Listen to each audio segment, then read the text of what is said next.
Pourquoi avons-nous si peur de la fin ? Ce vieil arbre avait la même angoisse que vous. Voici comment il a trouvé la paix. Au cœur d'un jardin oublié, un vieux cerisier se tenait, fier mais fragile. Le vent d'automne avait emporté presque toutes ses feuilles, et il ne lui restait plus qu'une seule fleur, tremblante, accrochée à une branche nue. Le vieil arbre regardait sa dernière fleur et soupirait. Il avait peur. Peur de l'hiver, peur du silence, peur de disparaître et d'être oublié. Chaque jour, un vieux jardinier venait s'asseoir à son pied. Il ne disait rien, se contentant d'écouter le murmure du vent dans les branches dénudées de l'arbre.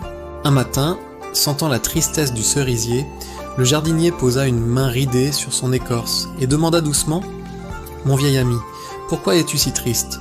L'arbre frémit et une voix qui semblait venir du fond des âges lui répondit « J'ai peur de mourir. Regarde-moi, je suis vieux, vide. Bientôt, cette dernière fleur tombera et il ne restera plus rien de moi. L'hiver viendra et je serai seul dans le froid. Au printemps, personne ne se souviendra de la beauté de mes milliers de fleurs. Je serai juste un bout de bois mort. » Le jardinier sourit avec tendresse. Il leva les yeux vers la dernière fleur rose pâle qui luttait courageusement contre la brise. « Ah, tu te trompes, dit-il. Tu ne vois que la fin, mais tu oublies tout le cycle de la vie. Tu penses que ta beauté disparaît quand tes pétales tombent ?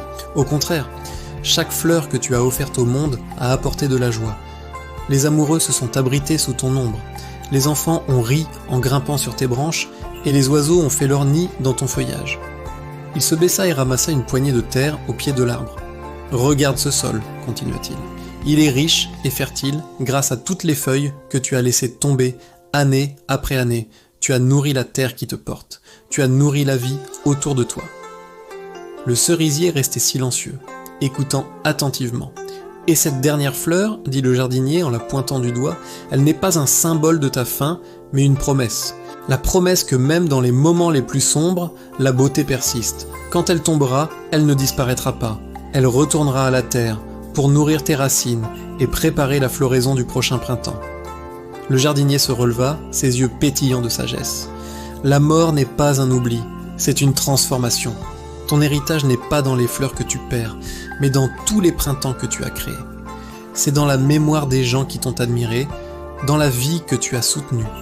Ton histoire est gravée dans le cœur de ce jardin. » À cet instant, un coup de vent plus fort que les autres secoua la branche. La dernière fleur se détacha et virevolta dans les airs, comme une larme de rosée, avant de se poser délicatement sur le sol. Mais cette fois, le vieil arbre ne ressentit plus de peur. Il sentit une profonde paix l'envahir. Il comprit que laisser partir n'était pas mourir, mais faire de la place pour ce qui allait naître.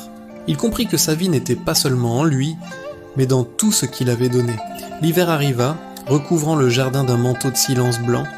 Le vieil arbre dormit, sans peur. Et quand le printemps revint, des milliers de nouveaux bourgeons éclatèrent sur ses branches, plus beaux et plus vibrants que jamais, portant en eux la mémoire de toutes les fleurs passées. Cette histoire nous rappelle que rien ne se perd vraiment. Chaque fin est le début d'autre chose. Notre héritage, c'est l'amour et la joie que nous semons autour de nous. N'ayons pas peur de laisser tomber nos feuilles, car c'est en nourrissant la terre que nous préparons les printemps futurs. Merci d'avoir regardé. Si cette histoire vous a touché, abonnez-vous pour plus de contes apaisants. Prenez soin de vous.